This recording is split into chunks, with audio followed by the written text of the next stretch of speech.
இயேசுவே ஆண்டவரே, நீர் வல்லமையானவர்.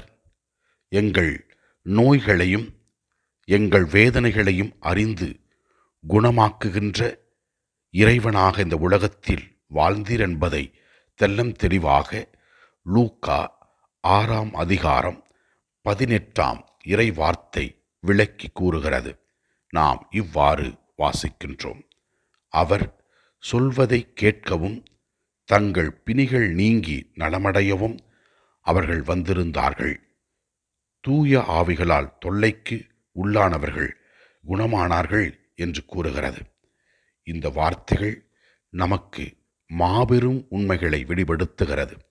ஆண்டவரின் அருள் பிரசன்னத்திலே வந்து ஜெபித்த, அவரிடம் வேண்டுதல் வைத்த நபர்கள் பலர் குணமானார்கள். வாழ்க்கையில் மாற்றங்களை ஏற்படுத்தி கொண்டார்கள்.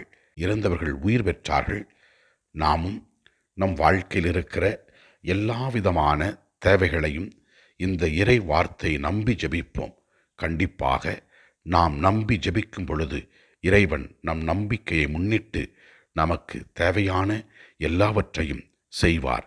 இறைவா, எங்களை நீர் வழிநடத்தி அருளும். நாங்கள் உமக்கு ஏற்றவர்களாக என்றும் வாழ அருள்தாரும்.